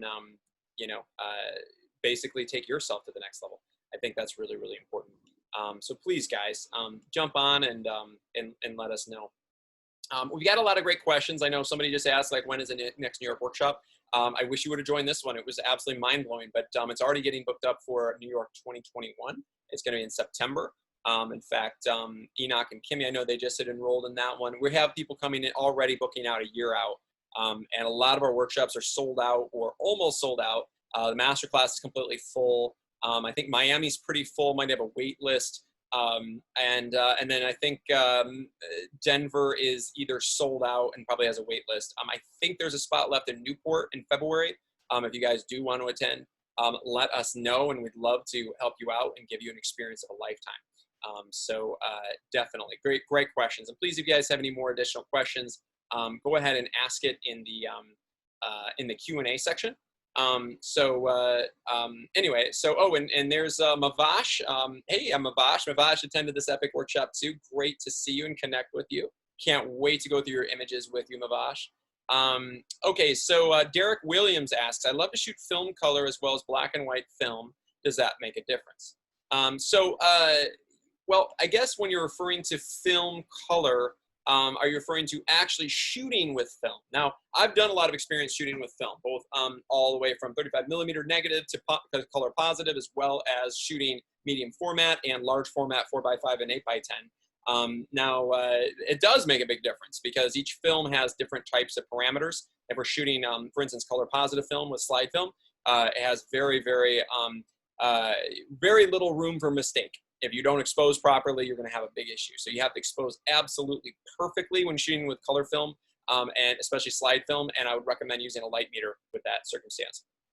And then in black and white is a little bit more latitude. For something like this, if I was shooting in a castle with black and white, oh my God, if you shot an 8x10 or 4x5 camera, that would be amazing because of the amount of data and content that you get in that. But me personally, I shoot everything these days with digital cameras because honestly, you're shooting with a digital camera or a medium format digital back, you're gonna get a much, much juicier and better image and higher quality over the top image than what you're gonna get with any sort of film. Photography. So, but with these 35mm cameras, I mean, they're absolutely breathtaking of what we can, these 35mm digital cameras are just incredible. I also wanted to answer a question that one of our panelists just asked me, Nick. And I think that, it's a good question because I think it's like we're talking about these huge production jobs. And, Nick asked, okay, when you're putting on a large production, I assume that the photographer will have to prepay for parts of the production and then get paid by the client afterwards. That requires capital for the talent, the wardrobe, the gear, the grip, the location, etc. Or he asks, do the bills go straight to the client? Great question, Nick. Love this one. Love this one. Absolutely. And we've talked about this a lot at our business workshops. And we're going to talk about this even in more detail at our Elite Masterclass in LA. But let me go ahead and kind of let you know kind of how it works. Now, this is one of the biggest pitfalls photographers do is they try to bankroll photo shoots themselves. Never ever bankroll a photo shoot yourself because if somebody burns you, the client doesn't pay, or you have overages, or you have something going on, you could be caught, holding the bag, and you could actually owe a bunch of money, which you don't want that to happen. You want to make sure that you're always the one that's actually getting paid, right? Really, really important. So what I suggest, and this is what I always do, and if you look at actually the invoice I showed you guys earlier, what I do is I take 100% of production costs up front upon signature. When I do the bid, I put together an estimate, I submit it for approval. When they approve the bid, they sign off on it. They then send me 100% of production costs into my bank account. So for instance, if it's, $100,000 in production costs, I bill $100,000 in an invoice to them, plus I ask for 50% of creative up front. So if long before I even walk on set, I have 100% of production costs, 50% of creative fees. Creative fees are my photographer fee, usage fee. And also that includes, if you have an agent, for instance, and a lot of my big campaigns were done when I had photography reps, and that also includes like a 25% to my agency on top of the creative and usage. So you're looking at 100% of production costs, 50% of creative fees. So if it's a $200,000 production, $150,000 of that should be in your bank account long before you ever begin to shoot. Yeah.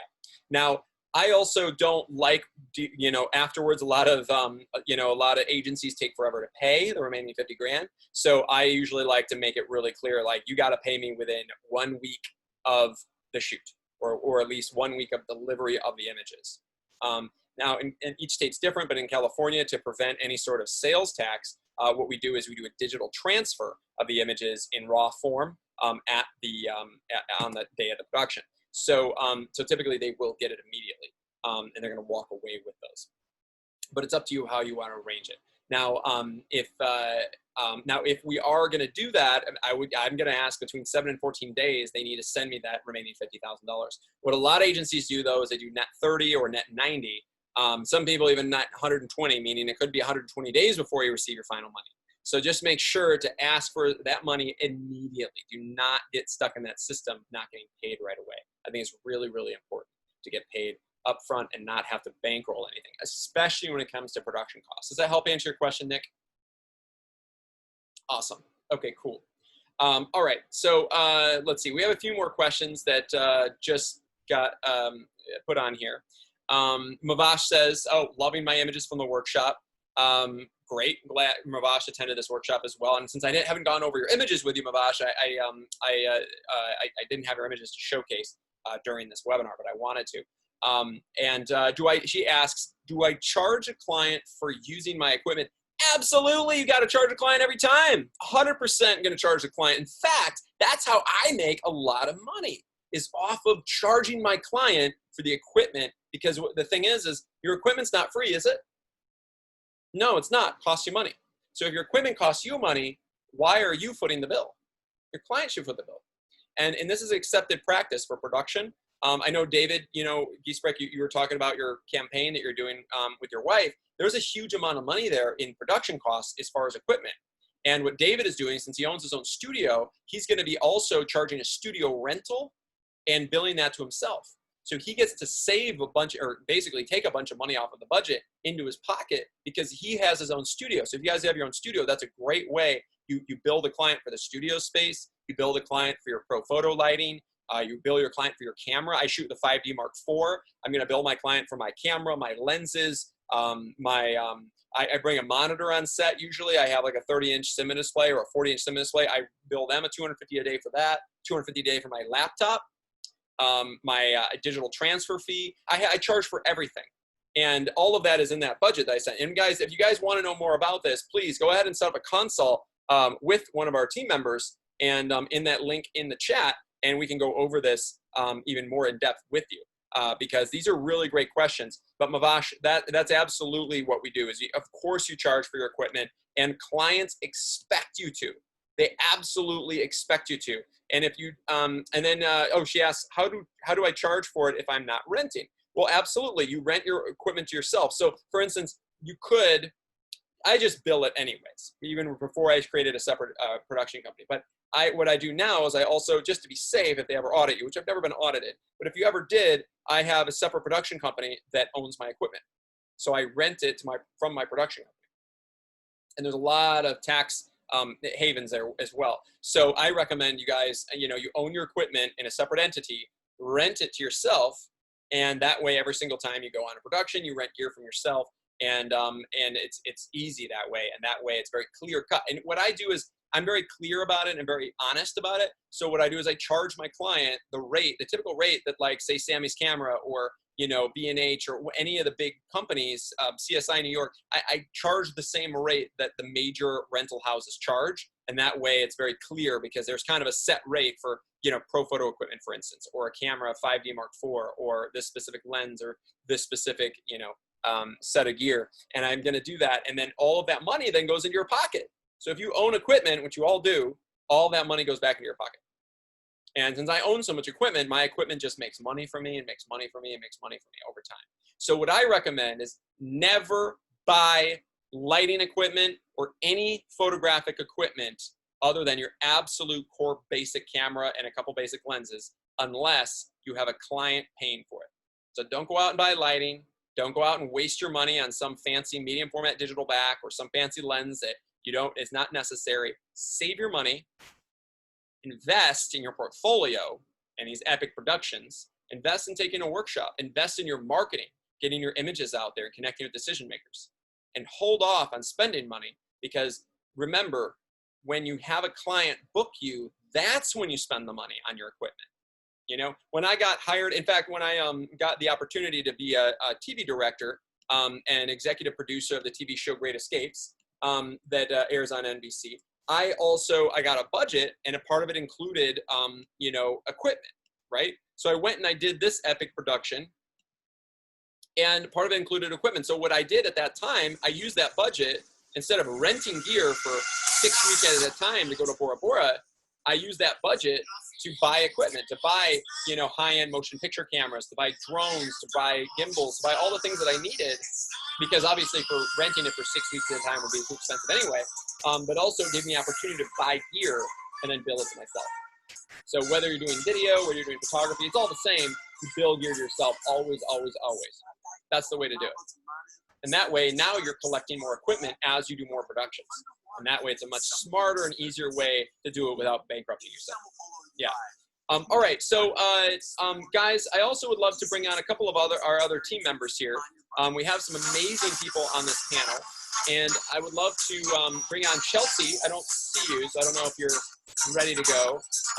But if you're not, then let's bring on Sean, the great Sean Ashanti. Now, Sean lives in New York. And Sean is, he also, not only is a photographic consultant, but he also specializes a lot in video as well. But Sean, this is your first, now you work with our team, Photography Workshop Series, but you also, you got a chance to attend that experience in New York. So I'd love for you to tell me about, you know, your experience of what you witnessed coming to your first workshop. Sure. Well, my experience, like, literally, going in, especially for the New York workshop, you know, with the Epic Castle experience, you know, I really didn't know what to expect coming in. I know just from other workshops, you know, and talking to, you know, a lot of the enrollees that have attended workshops in the past, that, you know, this is definitely top of the line and over the top. Now, being at the New York workshop, and particularly going to the castle, you know, it really gave me a much bigger appreciation for what we do. And I say that not only because of the castle, but just from the look on the attendees' faces and how they were absolutely enjoying the experience of working there, working with the top agency represented models, working under the direction of, you know, yourself, Kevin, Michael Schmitz, and doing the drone work, being able to guide the operators during the gimbal runs. I mean, and just literally just being able to direct the set. And I could tell that, you know, that they were really just having the time of their lives. So it's sort of like whether they're a seasoned, you know, photographer that's been doing it for a while, or somebody that's more of a hobbyist, is just that this is something that definitely is just literally worth every single penny. You know, and just me myself, you know, as Kevin mentioned, it's like I'm a big video guy. So, you know, I was out there doing a quick behind the scenes, simply because the production value was just too high for me to ignore. So I was like, let me shoot some of this. Let me shoot what they're experiencing, simply because, you know, it was really, especially, you know, Kevin, you really went out of your way to make everything just absolutely perfect. I'm even talking from the food. I mean, just in terms of what you might see at some other workshops and what people do as far as booking their models, you know, it's really cookie cutter like. This is very customized and exclusive. So it was a great thing to be a part of. Awesome. And also, Sean, you also shot some video while you're there behind the scenes, and that was pretty cool because, you know, we created some really dynamic stories with video, and you probably got to experience that. Tell me a little bit about that. Yeah. And kind of like, you know, as far as the sequences and the video stories that we got to go along, and why that's important to a photographer to have their book. Okay. Absolutely. So a lot of photographers think about video and they're like, oh, you know, I don't really do video. But listen, what video does is, so first, of course, when you look at a single image, you know, the single image is extremely powerful. But when you can add a video component, it might be the single image will definitely speak to a large amount of people very quickly.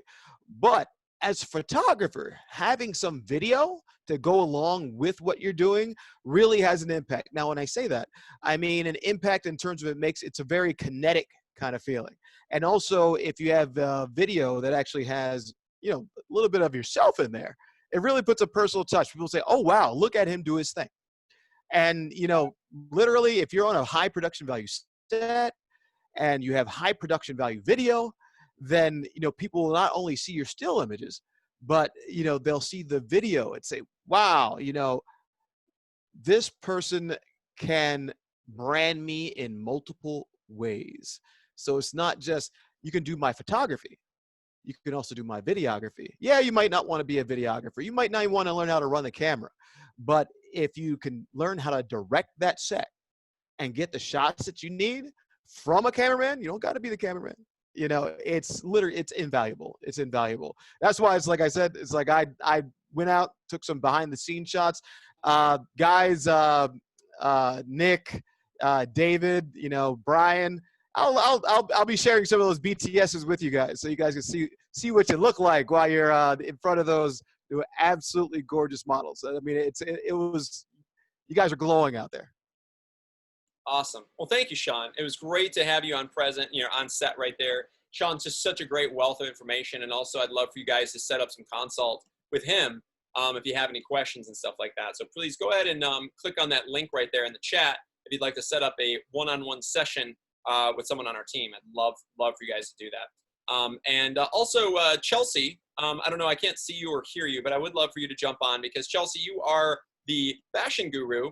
And you styled all 3 of the last workshops, and they were all very, very unique, really spectacular in the way you styled them. And I just want to, first of all, thank you and congratulate you because of what we shot, the level and the scale of how beautiful the stuff was. A lot of it had to do with you and your fashion styling ability. So talk to me a little bit about, what that experience was like and why and how you actually styled for essentially a high fashion shoot at a castle in New York. So every production that we've done, whether it's Chicago, New York, Newport, when LA, there's all a different feel. So specifically for New York, we went to a showroom. They had Fendi, Gucci, Prada. We did that in the studio. To have more of like a studio look, but for the castle, we wanted to have a high-end look in which we had, fashion designers that I had 2 assistants come and help me for a month, I would say, pick out styles. We would confirm them. We would confirm them with Kevin. And we even went out and even on the last day, we went out to Bloomingdale's and Nordstrom to buy, Chanel and all these beautiful brands to fit the backgrounds of the castle, fit the hair and makeup and the actual model themselves in order to create a beautiful overall experience and complete look. It has to be a complete look. When we're in Newport Beach, it's more lifestyle and boho and everything. But especially with New York, it has to be very high end, high fashion. BB was amazing. Everyone on set, like Sean had said, Dan had said, everyone was amazing on set. And everything that goes into it, the real estate, the catering, we want to treat you guys with just having the most amazing experience of a lifetime, and more importantly, getting your portfolio. Even I was talking to Hans the other day, and I was texting him all the top fashion magazines to submit to. Ali, he's already getting, in studio already with another shoot, and just from these workshops. And we really care about you guys, and we want to see, we talk about personality types a lot and in our meetings, and I'm a very altruistic person. Like, I want to see success. It makes me happy. And as far as styling, it's a lot of work. It's a lot of driving. It's a lot of driving around. I drove from Long Island to Brooklyn to Manhattan to the Upper East Side to New Jersey. It was a lot. It's a lot of work goes into production. The hair and the makeup and everything has to match, and it's a beautiful experience to be a part of. Awesome. So, Chelsea, you did an amazing job, but tell me a little bit about like how you're able to match as far as the fashion looks with the certain scenarios, because I know that when we shot in studios, some of the outfits were like Fendi and Prada and stuff like that, and then some of the stuff that we did on location at the castle, it was more of these elegant gowns and stuff like that. Can you tell me a little bit about that, about your thought process of how and why you're able to come up with the kind of outfits, the amazing styling and stuff that we did on location at some of these places? Absolutely. So the Fendi and the Prada, that was just studio. That was more obviously not casual because it's, Gucci and Prada and Louis Vuitton, but it was more just a little bit edgy, and that was more studio work due to the fact that we had different types of backgrounds. But when you go into the process of developing a background on location where it's a castle, you want the elegance, you want that, you want that look where, you know, someone's going out on the before an elegant party, and you know, having it's just a totally different type of look. It's just has to match the background, like a strange, I don't know, like a weird, I don't know. It depends. It's just I've been an artist since I was a child, so I just feel like, you know, you have to just think that way. And this is all about elegance. This is all about high-end fashion. This is all about having a beautiful velvet Chanel bag in your hand with a my favorite was that that big ball gown with the pearls. It was just so, that could go in Vogue for sure. Vogue Italia, Vogue Paris, all of them. Vogue London, Vogue India, any of them. And it's just about having elegance, because it's a castle. You know, if you're going to be shooting in front of graffiti, you'd want to have something different. You know, and this is elegance. The girl draping her beautiful pink dress like a ballerina, and then all of that, the hair of Vasilio did an amazing job, the makeup artist, you know, making it couture. If Vasilio, you know, he did the like, we talk about it, you know, behind the scenes, and the behind the scenes is it's a lot of work, but him making that super couture completed the entire look. Having that bouffant is just an amazing way to complete the entire look. And that's when Kevin is talking about, and Dan and Sean, that every little detail, even dietary restrictions for a model, but that's something else, but having those little things complete the entire look. So my thought process for this specific scenario is elegance, 100%. And well, I love it. I love it. And you mastered it, Chelsea. I mean, I just want to praise you for this because it's incredible. But, you know, we come up with an idea, we come up with like a Pinterest board and concept of the kind of story we're going to tell. And we take that Pinterest board, that inspiration, and then we go with it. We're like, all right, what kind of fashion brands can we work with to get this kind of a cheap look? And we line it up. Now, we don't want to have it to look exactly like our inspiration, but we want it to look in line with our inspiration. We want to have a similar look, feel, and style of what the whole vision of the story was going to be about. And that when we're shooting at a castle, that's pretty important to make it elegant and to kind of have something in line with an elegant castle fashion story. So, and also, you know, by the way, guys, if you are interested to, not only in next September in New York, we're going to do an epic New York fashion story, but also because we're talking about castles, you know what, I want to bring up one more time here. We are going to be doing an elegant, high fashion castle experience in France, and we're going to be doing it at my castle that I have just bought. And we're going to be shooting at this 49 room, 17 bedroom, 12 bathroom castle in France. It's a couple hours from Paris. We're going to be bringing in supermodels from Paris. We're going to be shooting on location and staying at the castle. So you'll get to stay at the castle. It's going to be a 5-day experience, and it'll include all food and beverages. We're going to have a Michelin star chef. We're going to be including, we've got a masseuse on premise. There's actually a massage room in the South Tower. And this location, not only is it epic to shoot outside, but also inside. We have 2 wine cellars, including a dungeon. This is an actual 13th century castle that's been also renovated again in the 1500s and again in the 1800s, and then also modernized about 10 years ago. And it's an absolutely epic experience. And having locations like this, to me, is even more spectacular than that castle we just shot at in New York. And you get to have a stay at it. So this is something that's going to be coming up in August 8th through 12th. We've already had photographers enrolling in this one. It's going to be an ultra exclusive experience, and you're going to hang out with me for 5 days and shoot the greatest high fashion images of your lifetime. We're going to be bringing in like a Renaissance era carriage. We're going to be bringing in horses, and we're going to be shooting with some of the most over the top and elegant high-end fashion dresses that you could possibly imagine. And it is going to completely rock your world with what we're going to be doing at this castle experience. So, you know, if you guys are interested, definitely hit us up and let us know. That one is starting to fill up already, and it's not until August of 2021. So that's going to be pretty spectacular. I obviously have an affinity to castles, so I like to be shooting at them. And I love to have locations like that because there's just something so elegant and spectacular about it.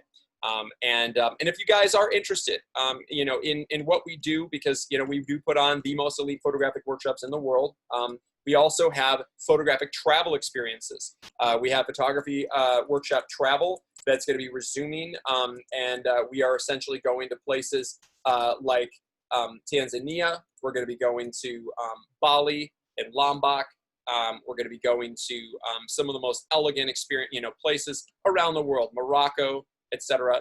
And it is absolutely incredible. So we have travel experiences, fashion and lifestyle experiences.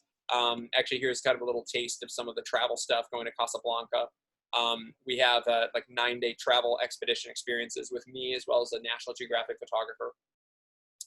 Shooting on the ground with aerial drone operation and creating just mind-blowing photojournalistic and documentary stories. We also have the Dream Fashion Castle experience that I was just mentioning, which is, of course, a absolute spectacular fashion shoot. And then, of course, we have epic workshops that are going to be on lifestyle. We offer them on fashion, beauty, swimwear. We have one coming up in November, which I know a couple of you guys are coming to this on our panel. I know we've got Hans is coming to that. David's going to be coming to that. And an absolutely unbelievable experience. But if you do check out our website at photographyworkshopseries.com, it has our schedule of all of our workshops coming up in 2021, as well as the last couple of this year. Our masterclass, October 21st to 24th, Miami, November 4th through 7th, and then we've got Newport, which is all lifestyle. That's the one I think we have one spot left in. The rest of these are pretty much sold out. So if you guys do want to do it, that one's exceptional. I know Hans has the opportunity to come to that, and it was the most epic lifestyle story we have done, and that was a pretty incredible experience. Then we have Denver. We're going to be shooting like the Winter Wonderland story up in the mountains of Denver. And this is the one that we just did last time we did it in Denver. We're going to be shooting with like, we're going to be shooting like a log cabin mansion estate. We're going to be shooting with like a whole slice of life Winter Wonderland story. And it's going to be really, really special. And then we're going to be doing Miami Beach one more time in, this is going to be April. And to give you guys a little taste and feel of what Miami Beach is all about, we're going to be shooting with Sports Illustrated swimsuit models on location. This was Miami Beach last year. This is what we have coming up in November, as well as a section in April. And it's not only sold out for November, but the April workshop's almost sold out already as well. We shot with Playboy cover girl Haley Maxfield.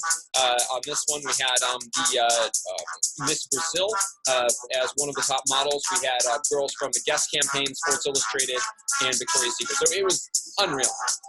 And this is one of my personal favorite workshop of the year. This year might be overtaken, this coming year might be overtaken by the Castle experience in France, but this is definitely my personal favorite of all the workshops that we do because it is such an elegant experience. We shot this actually on location in Key Largo at a mansion owned by one of the largest modeling agencies in Miami. It was mind-blowing. So if you guys are interested in attending any of these, Miami is an experience of a lifetime. We have a section on swim, and then the rest of the 3 out of 4 days is going to be on resort lifestyle. We shot this one with Alessandro Tomacheski from Sports Illustrated at the Setai. And then we also had this epic one on the resort lifestyle day on location at the SLS Miami Beach. This was one we did 2 years ago. And we shot with Nastasia. I think she's done Sports Illustrated. Alexa, she's like one of the biggest swimsuit models in Miami. I mean, these are top tier A-list girls. And we shot both video production and photographic production at all of these. So it was incredible.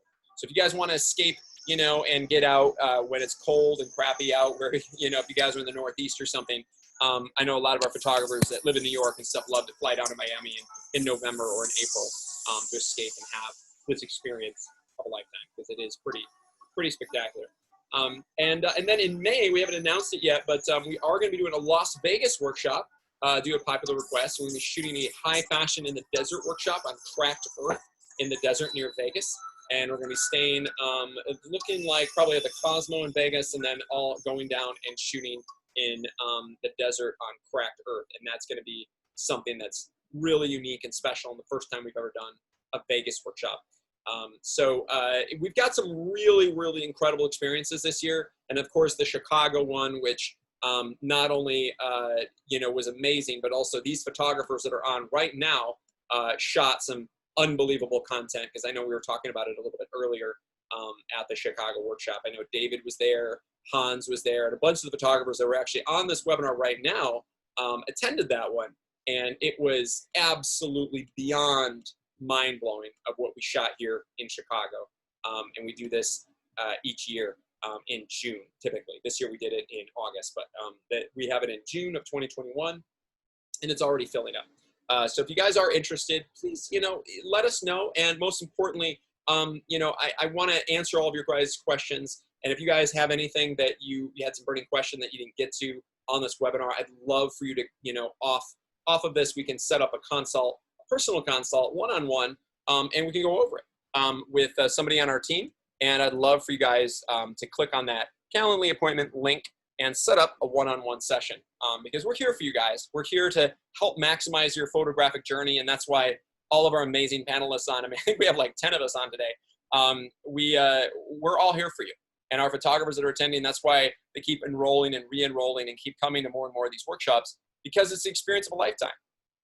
I'm so excited for Hans, because he not only came to Newport, he came to Chicago. He had so much fun. He came to New York. He had so much fun in that. He's coming to the Masterclass, Miami, and Newport Beach next year. So I'm really excited because he's able to shoot the greatest images of his lifetime and completely transform and catapult himself to the highest level. And that's what we're all about.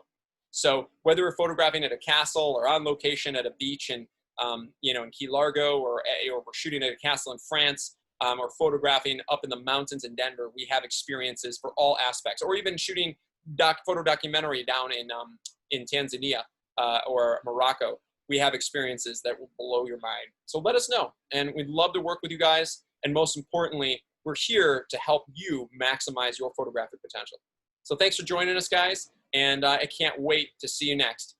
Take care, and I hope you have an epic photographic journey.